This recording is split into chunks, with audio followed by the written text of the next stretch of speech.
Hi guys, this is Sam and welcome to WingLogic. In today's advanced vocabulary video, we're going to do something completely different. I will not bombard you with dozens of words as I always do. Today we're going to learn how to give very specific physical instructions in English, and we're going to do that with a shoe. As I've mentioned in other videos, when you really want to deepen and expand your vocabulary to a very advanced level, I don't think that talking about abstract topics is beneficial. For example, love, peace, careers, and dreams, because there is nothing that you must absolutely stick to and nothing that you must absolutely say. So the moment your brain understands that you don't have the grammar or vocabulary to say something about these topics, it automatically dismisses it, so you end up simply not saying it.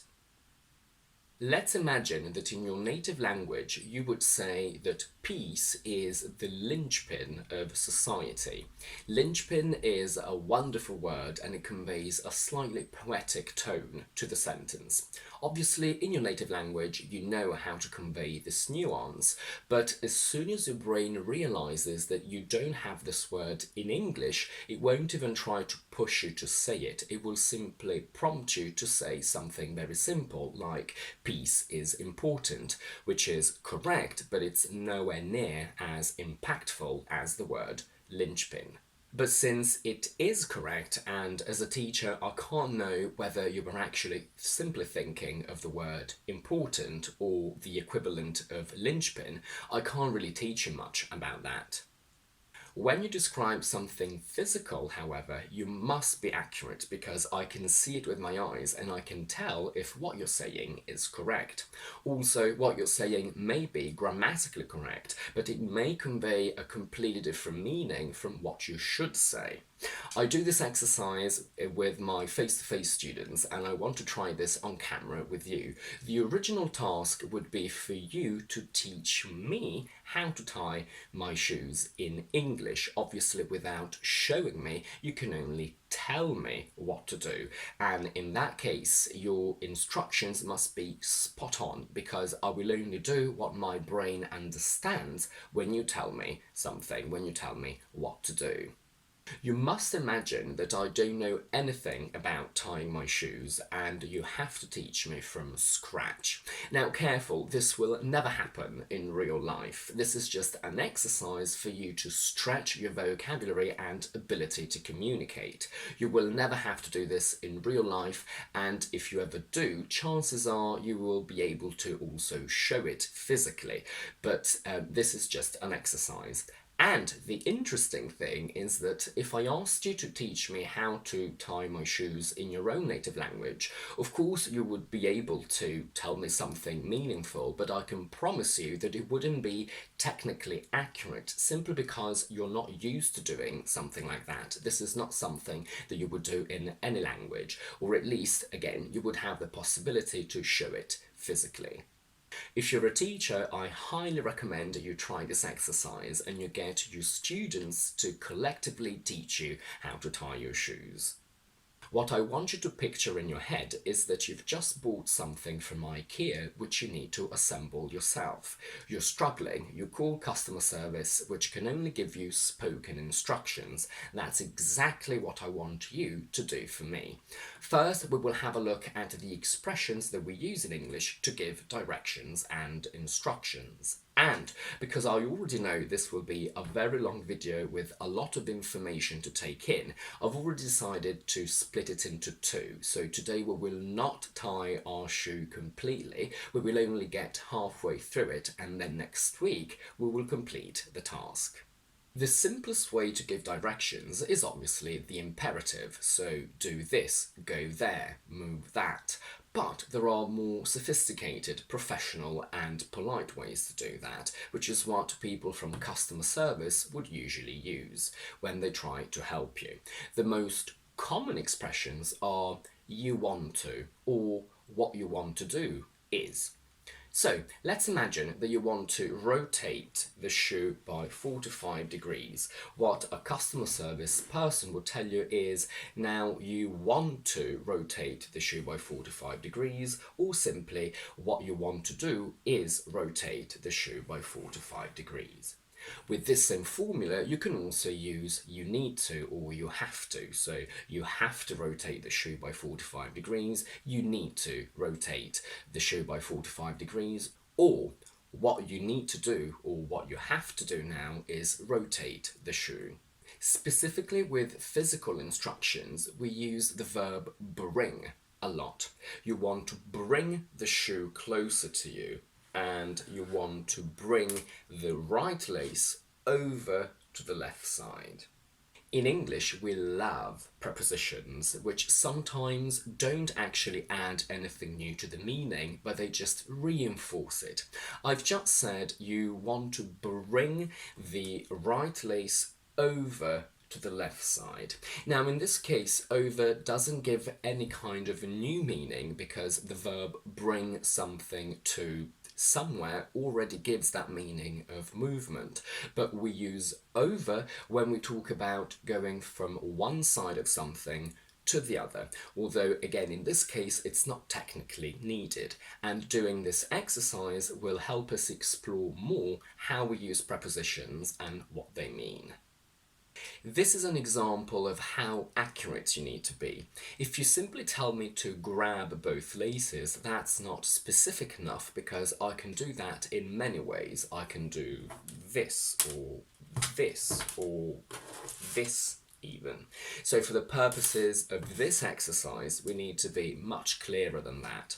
What I would say is that you want to start by grabbing each lace from its middle point, one hand per lace, making sure that the grip and hand are below, under or underneath the lace itself, because otherwise grabbing them from above will limit your movements. So this is where you want to be.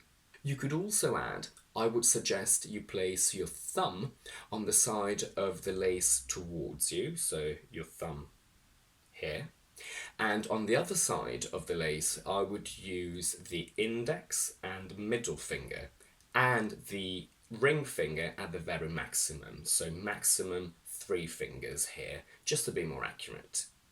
Now we want to do this. So what we could say is, now bring your laces closer together so they intersect or cross above the middle of the shoe, leaving a fair amount of space between the intersection and the shoe itself. That's my personal choice. I prefer having some space there when I tie my shoes.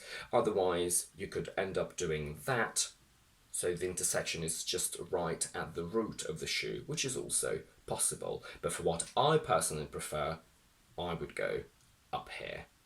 If we want to be even more pedantic, we shouldn't take for granted the fact that the person knows what intersect or cross means. So we're going to break it down for them, starting again from here. So as you bring your laces closer together, you want to create a cross with them above the shoe. And in order to achieve that, you need to make sure that you tilt the left lace closer to you so that it ends up in the front of the right lace. And when you create a cross, you can stop. I'm obviously doing this from my perspective, so this is my left lace and this is my right one. When you get to the intersection, you will realize that your left index and middle finger are touching your right thumb inside the intersection between the laces. You want to have the two laces touching each other in the intersection. So when you do that, you then want to slide your left index and middle finger outwards towards your left, and you want to slide your right thumb outwards towards your right. So as you slide them outwards, you want to push the two middle points of the laces closer together with your left thumb and right index finger and middle finger, so you get this. So in slow motion, we're going from here, intersect, you slide your fingers out, and you get this. Now that we're here, I want to do this. And the way we say that is something like this. So let's go back to here. And I would say that what you want to do now is bring your left index and middle finger back on the intersection so they are behind the right lace, touching your right index and middle finger. And when you get to this point, you can now hold the intersection with your left hand and you can release your right index and middle finger. And now we have the interesting part, because we're going to do this next step twice, once more easily, and the second time it will be a little bit more technical and difficult to explain. So we will do this now, the easy way.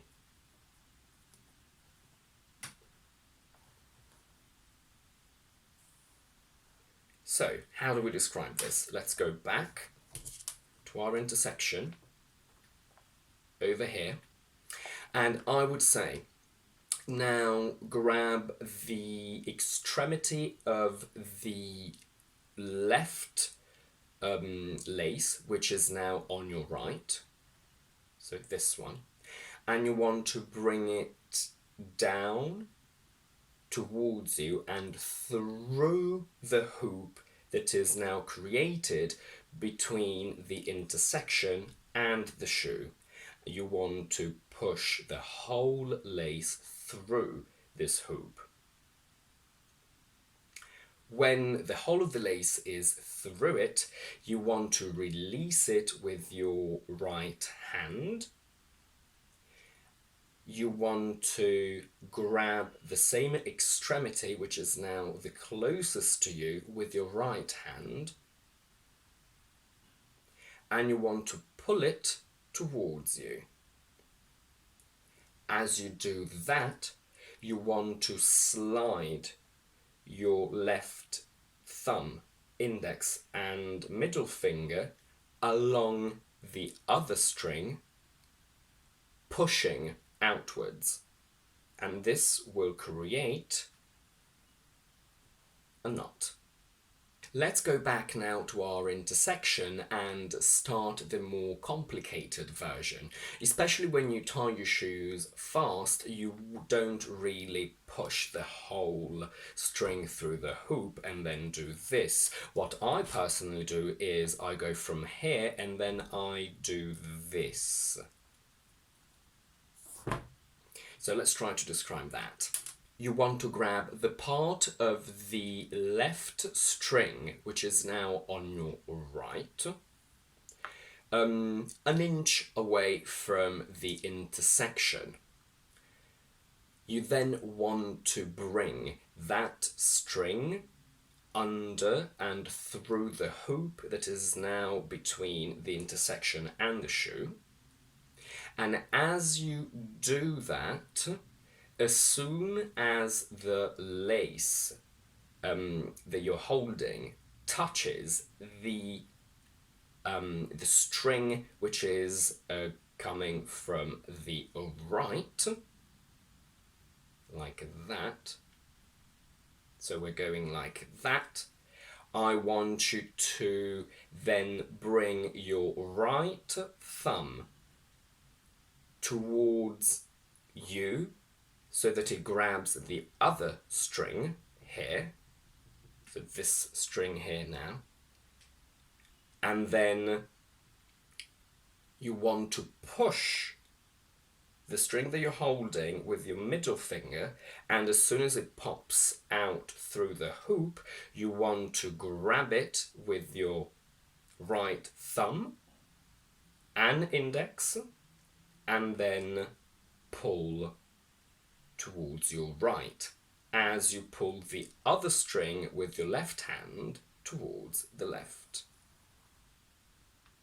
This is definitely more complicated, but it's actually what I do and what I assume a lot of you do when you tie your shoes fast. And this is where we're going to stop today, because I feel like I've already given you a lot to digest. Next week we will carry on from this very point, and we will see how we can tell people how to complete this process.